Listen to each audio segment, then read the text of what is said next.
Good morning, Dr. Chris here from Accrue Health. I wanted to share with you guys some pretty powerful information that happened this month that you may not be aware of, especially if you're a parent out there. So about 2 weeks ago, here in early February, the CDC came out with some new report or new guidance around developmental milestones. And there was a lot of stuff that happened, a lot of information in there, but if you unpack all of it, there were kind of three major kind of key takeaways that I think are really valuable for parents to know. The first change that they made is that crawling is no longer a developmental milestone for your child. Okay, crawling's not a milestone anymore. Now, the second one, kind of following that, is that walking, which used to be something that was for 12 months of age. It was a milestone that we would expect at 1 year that your child is starting to take steps on their own without holding on to anything, right? That has now been moved back to 18 months. So instead of 12 months for your child starting to take steps on their own, that's now 18 months, okay? And the last one is in regards to speech. And it used to be that at 12 months of age, just like when they were supposed to be starting to take those first steps, they were supposed to be able to say one word, one to two words on their own. So starting speech at 12 months. That has been moved back to 15 months, okay? So crawling, no longer a milestone. Walking is now 18 months, not 12 months. And speech is now beginning at 15 months and not 12 months. Now, there's a few questions that we have to kind of ask ourselves with this information, okay? Now, before we ask those questions, here's the kind of key thing to realize.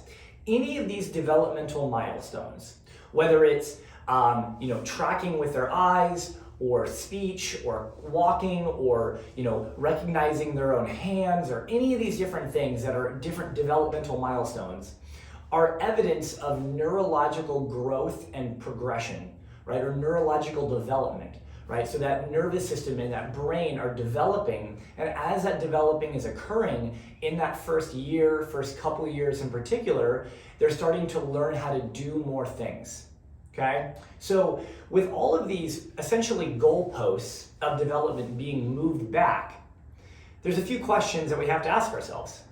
First possibility is, were the previous guidance wrong? Were they just too hard? Were they unattainable? And yet the reality is that for multiple decades, those have been the exact guidelines in place that we have seen children consistently doing over and over again for a long time. So the likelihood that we just had unrealistic expectations previously is probably not accurate. Okay. The second option is that the children that we are seeing today are no longer meeting the milestones that they were supposed to meet, right? And so the question becomes, why would that be? Why might our children today in 2022 not be walking when they're supposed to be walking, not be crawling when they're supposed to be crawling, not be speaking when they're supposed to be speaking? Has something changed? Have there been new stressors or new challenges, whether it's during the labor and delivery process or in early childhood development, different stressors that are impacting our children's development that are no longer allowing them to meet the previous milestones or previous developmental guidelines that have been in place for decades? Now, if that's the case, which that seems like the more likely situation, the question becomes why, and what are those factors? Now, I think there's a lot of things we could discuss today, but ultimately, I think it's really, really powerful and valuable for all of our parents out there to be aware of not only how your own child is doing, but ask yourself, do you want to live in a country and do you want to live in a culture where instead of asking ourselves, why are our children not meeting the milestones that they're supposed to meet, we're just moving those goalposts back so we can delay any kind of potential treatment or issues that need to be addressed if those are the case. And so I think as a parent, those are the questions you should be asking for yourself, for your own children. And And I encourage you to ask your pediatrician about this. Ask the other people that are on your children's healthcare team about this, about their perspective as to why these things have changed. But I think it's a bit concerning. And at the end of this month, we're going to be doing a workshop called The Perfect Storm here at Crew Health on March 29th. And we're going to be diving into that workshop about the different stressors and challenges that are impacting our children's health.